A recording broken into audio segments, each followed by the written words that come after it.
Hey guys, we're Sega Reality here with the 45th episode of the RPG tutorial series. In this one, we're going to be working on setting up our blocking replication, which is something I forgot to do in the last one. And we'll also be starting on the setup for our targeting system. So when we finish our targeting system, we'll get this, and these are just line traces that tell you which AI are in the correct vicinity. And then we'll press a button and it will lock on to this one, the closest one to you basically. And I'll also show you how to set up different kinds of icons for going over their head. And you can also use different meshes. I just use this cylinder mesh because it looks the best to me. And you'll get these, I'll show you how to set up this material that moves, and you'll notice that we're always locked on. And even when we're trying to rotate, it stays locked on. So without further ado, we will get into setting up this system. First, I'm just gonna move this over out of the way.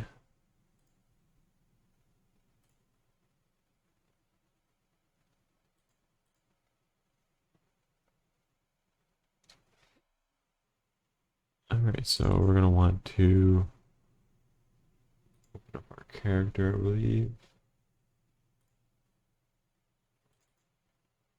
We're gonna set up our replication for our blocking. That's pretty simple to do. So we just need to create two custom events in our application graph.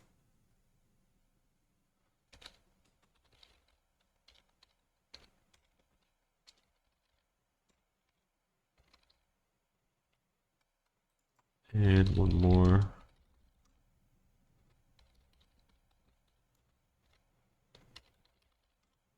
So that's server multicast on a block.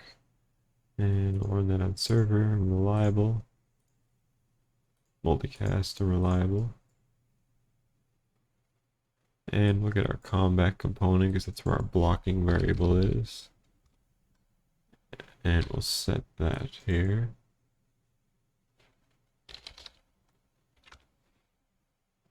We'll set that to whatever we set it to when we call this function or this event.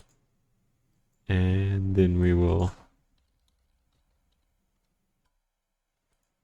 set that on multicast. So let's take the control C and paste this down here. And we'll plug this in here.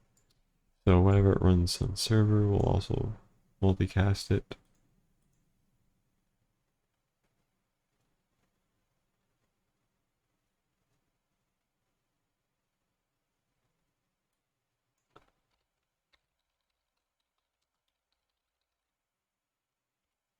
And there's the blocking replication. But we're going to want to go to our input.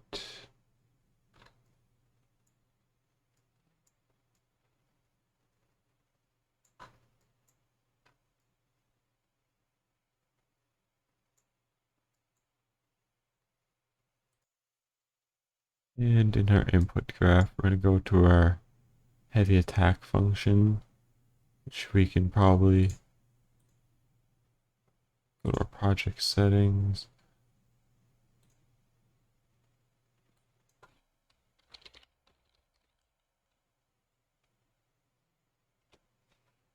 It's going to change that to right mouse. Just because this does more than just heavy attacks now. We also block with this.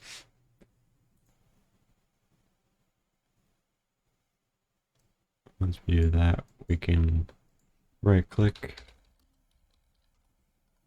call our server block, set that true there.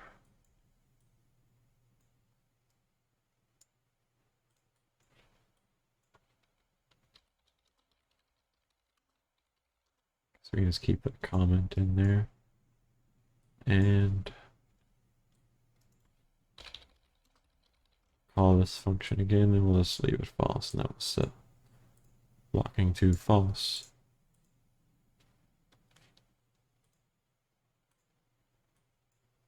Now we should be able to run everything.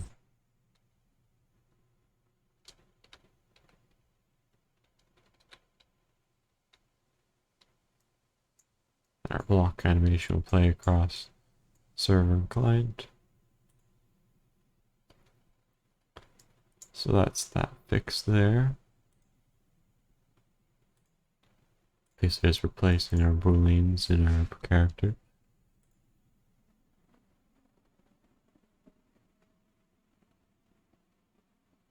One more thing I wanted to do for the shield, if you want to go into your master animation blueprint, your anim graph,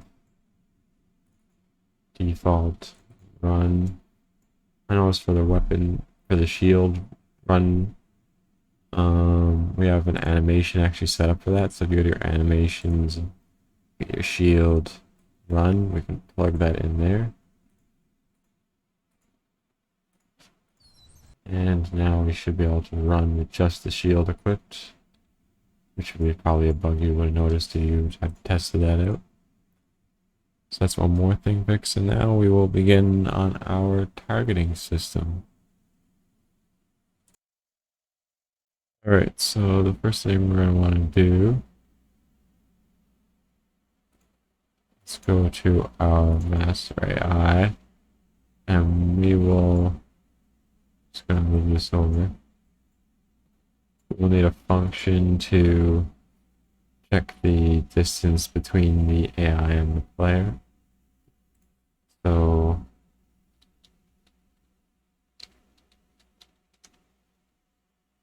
get distance to player, and to do that, we're going to get the location of the AI.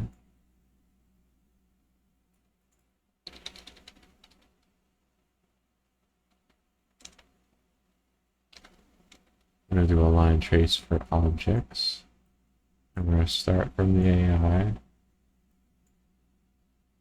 and we're going to ignore ourself, so that's ignoring AI from getting hit with this line trace, or the owning AI from this.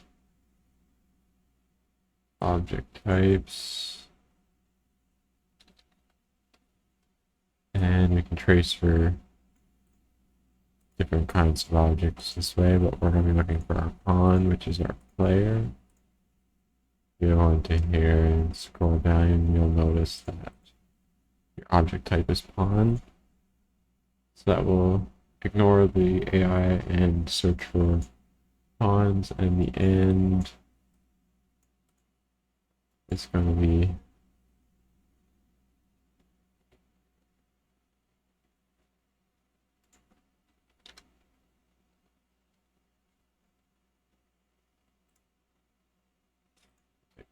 here. We're going to right click, get player pawn, get actor location, and that's going to be the end location, so it's going to trace from the AI to the player.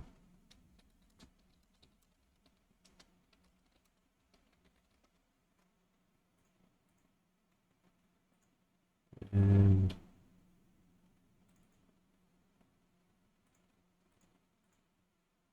it's going to rename this master AI to NPC because I've been using NPC for everything else for non-player controller. I just like the naming a little bit better.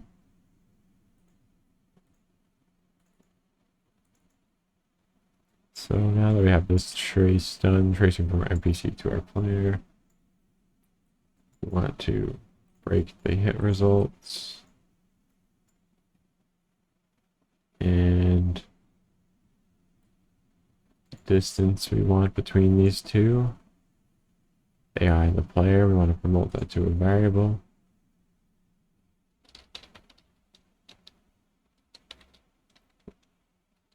Distance to character.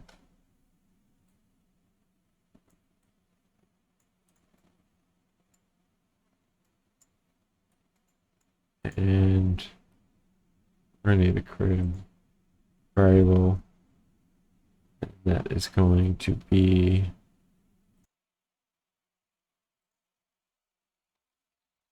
targetable. So basically we're going to be setting that our AI is targetable.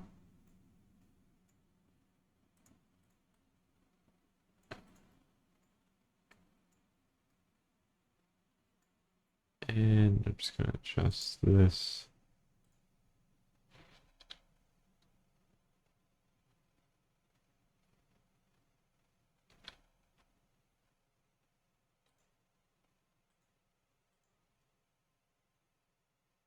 And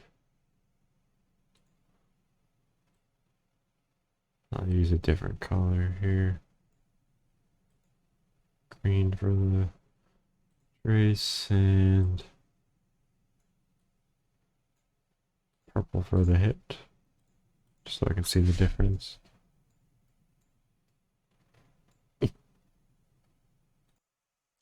Try to avoid coughing on mic. I'm still a little bit sick, which is why I haven't been recording the past few days. So we have our traits from player.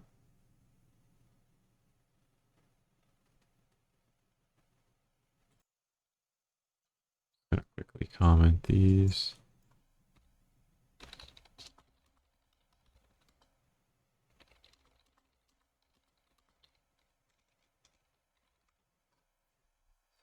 A little bit of an idea if we ever come back here.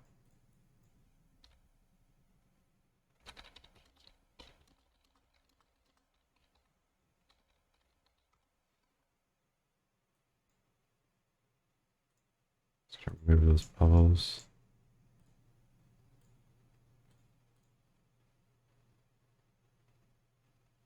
And we can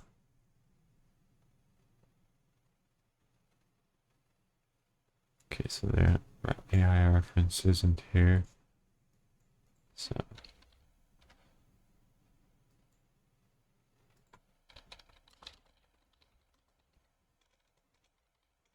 let's see my master NPC.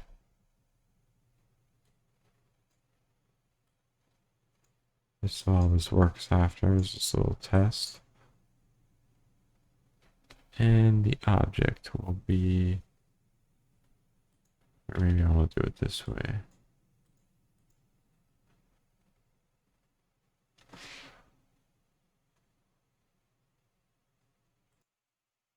Okay, so I'm just gonna set up our lock-on collision. And we're gonna get a sphere collision. I'm just gonna set this size to 1,000.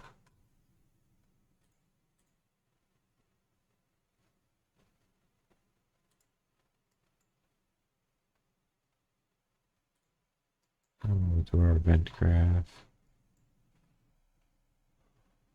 And with our sphere collision selected, we will change the name to lock-on collision and scroll down to the component begin overlap. We also want end overlap.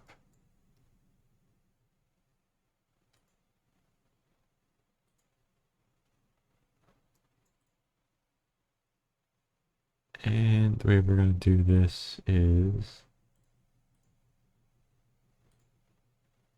I'm going to create an indent in our combat component.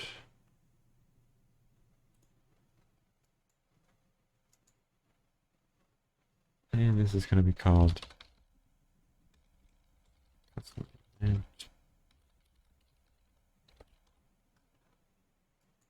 lock on.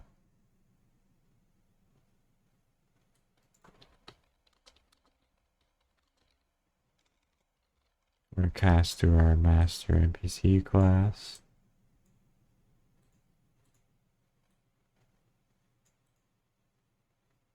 And we're going to create an object here. That'll be our BP, or that'll be just object, sorry.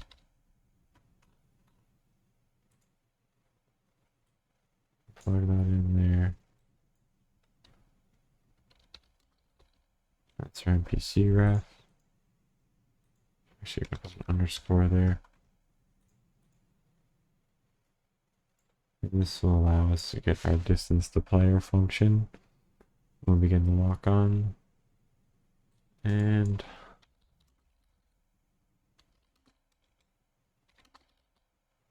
we're going to use a timer to start and stop our functions. So it will play it whenever we're in the distance. It will keep replaying this to check the distance. And we'll check it every 0.1 of a second, looping. And we don't want an initial delay.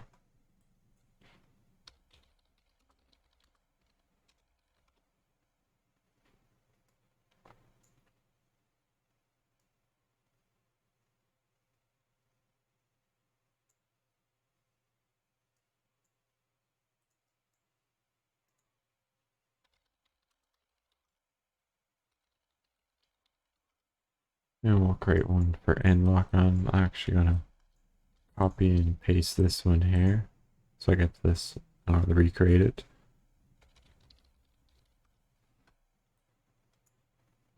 And cast to the AI again.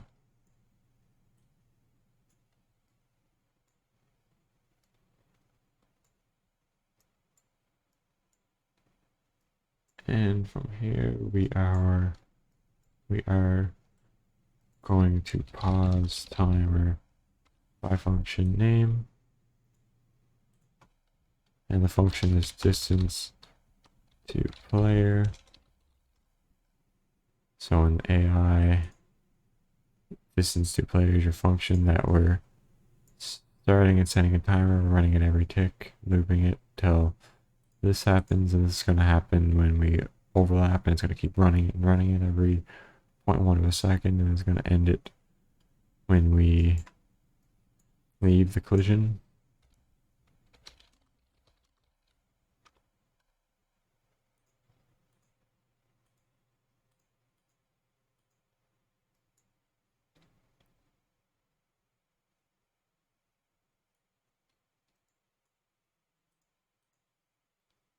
Now we can get our combat component.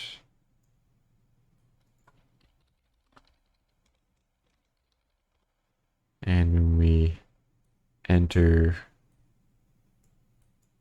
and when the AI enters this collision sphere, when it begins to overlap the other actor, then, and the way it's checking that is it's running through here, and it'll only run this function and won't do anything else unless it's the AI, because cast failed has done nothing, and there's nothing in between here. There's nothing before this function runs. So we can Control C, Control V this combat component. And we can end our lock on. And the other actor that we're going to check for is our AI. And when we end lock on, it will stop and it will check if the end lock on is our AI.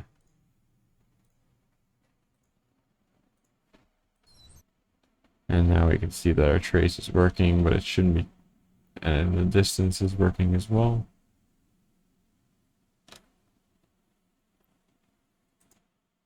Basically, if the player, the AI is inside the sphere, then it will trace for them. You see the purple lines. You notice that it's tracing for players on each different client. So it's all working the way we want it to.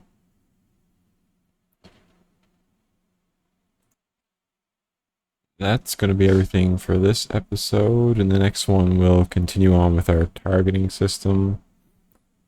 If you found this video helpful and want to see more, don't forget to hit the like and subscribe button so you don't miss out on any tutorial uploads, and it helps me out for sure. If you have any questions, suggestions, or comments, feel free to leave those in the comment section below, or join my community Discord server using the link in the description. There's a lot of helpful people in there, and I'm sure if I can't get to you, someone else will. Thanks, and I'll see you all on the next one.